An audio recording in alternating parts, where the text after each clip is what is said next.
ஸ்டாலின் குடும்பம் கொள்ளையடிக்க சவுக்கு மீடியா தடையாக இருப்பதால் தான் மேலும் மேலும் பொய் வழக்குகளை போட்டுக் கொண்டிருக்கிறார்கள். கஞ்சா வழக்கு போட்டாங்க.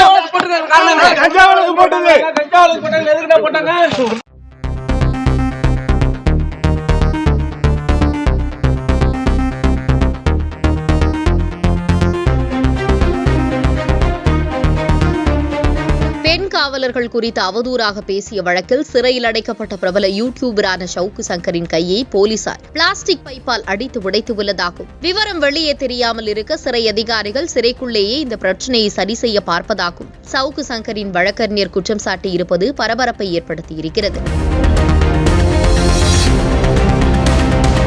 பிரபல யூடியூபரான ஷவுக்கு சங்கர் அண்மையில் ஒரு யூடியூப் சேனலுக்கு பேட்டி அளித்திருந்தார். அதில் போலீஸ் அதிகாரிகள் குறித்தும் பெண் போலீசார் குறித்தும் அவதூறான கருத்தை தெரிவித்திருந்தார். இதுகுறித்து கோவை சைபர் கிரைம் போலீசார் வழக்கு பதிவு செய்து தேனியில் விடுதியில் தங்கியிருந்த ஷவுக்கு சங்கரை கைது செய்து நீதிமன்றத்தில் ஆஜர்படுத்தி கோவை சிறையில் அடைத்தனர்.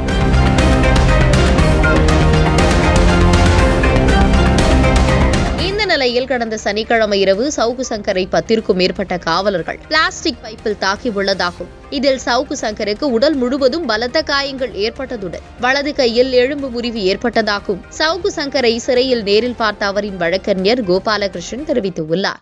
ஷவுக்கு சங்கர் அவர்கள் சென்ட்ரல் பிரிசனுக்கு உள்ள போகையில் நல்லா 2 கையும் வீசிட்டு ஆரோக்கியமாக தான் நடந்து போயிருந்தார். ஆனால் இன்னைக்கு நான் ஷவுக்கு சங்கரை வழக்கு குறித்து சந்திப்பதற்காக சிறைக்கு சென்ற போது ஒரு அதிர்ச்சியான தகவல் இருக்குது. என்னென்னா, மெடிக்கல் எக்ஸாமினேஷன் ஜெயிலில் எடுத்ததுக்கப்புறம் நைட்டு அவரை ஒரு ரூமில் போட்டு கண்ணை கட்டி அவரை ஒரு பெஞ்சில் படுக்க வச்சு 10க்கும் மேற்பட்ட வார்டன் ஒரு கையில் துணியும் உடம்பு கையில் காலையெல்லாம் துணியை சுற்றி பிளாஸ்டிக் பைப்பில் அடித்து அதில் அவரோட ரைட் ஹேண்ட் ஃப்ராக்சர் ஆகிருக்கு.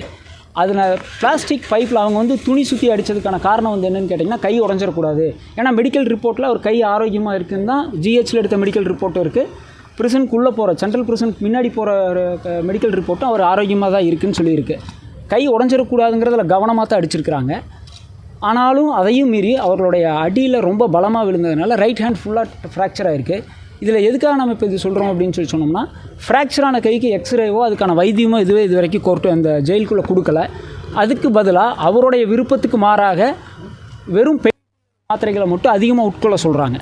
ப்ளஸ் அந்த வீக்கத்தை கம்மியாகிறதுக்கான ஆயின்மெண்ட் போட்டு அந்த வீக்கத்தை கம்மி பண்ணணும்னு நினைக்கிறாங்க. மேலும் பேசியவர் அரசையும் தவறு செய்யும் அதிகாரிகளையும் பற்றி பேசுபவர்களின் குரல்கள் நசுக்கப்படுவதாக குற்றம் சாட்டினார். மனித உரிமை மீறல்கள் அதிகமாக நடந்துட்டு இருக்கு. இப்போ தமிழ்நாடு போலீஸ் ஸ்டேட்டாக மாறிட்டு இருக்கு. அதாவது போலீஸ் நினச்சா என்ன வேணாலும் பண்ண முடியும், யாரை வேணாலும் எது வேணாலும் பண்ண முடியுங்கிற சிச்சுவேஷனுக்கு இந்த தமிழ்நாடு நோக்கி போயிட்டுருக்கு. உங்களுக்கு தெரியும், கடைசி 1 வாரம் 10 நாளில் இந்த எலெக்ஷன் பிஸியில் பத்திரிகையாளர்கள் எல்லாம் மறந்த விஷயம், கஸ்டடி டெத் மட்டும் 6 டெத் ஆகிருக்கு. தமிழ்நாட்டில் கடைசி 1 மாதத்தில் ஒரு 5லேருந்து 6 கஸ்டடி டெத் ஆகிருக்கு.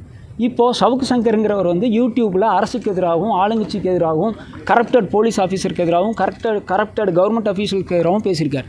இப்போ மட்டும் இல்லை, அவர் எப்பவுமே தொடர்ந்து அதை தான் பண்ணிட்டு வர்றார். இப்போது அந்த கோபத்தின் அடிப்படையில் போலீஸாரை வைத்து ஒரு வழக்கு பதிவு செஞ்சுருக்காங்க. அந்த வழக்கை நீதிமன்றத்தில் அவர் சந்திக்கிறதுக்கு தயாராக இருக்கார். ஆனால் போலீஸ் ஸ்டேட்டாக ஏன் இது மாறுதுன்னு சொன்னோன்னா, யார் ஒருவர் இந்த அரசுக்கு எதிராக பேசினாலும், யார் ஒருவர் இந்த அரசின் அமைப்புக்கு எதிராக பேசினாலும் அவருடைய மனித உரிமைகள் இங்கே மீறப்படுது. சிறையில் ஷவுக்கு சங்கரின் உயிருக்கே ஆபத்து இருப்பதாக கூறும் அவரின் வழக்கறிஞர் இதில் நீதிமன்றம் தலையிட்டு அவருக்கு முறையான சிகிச்சை கிடைக்க வழிவகை செய்ய வேண்டும் என கோரிக்கை விடுத்துள்ளார்.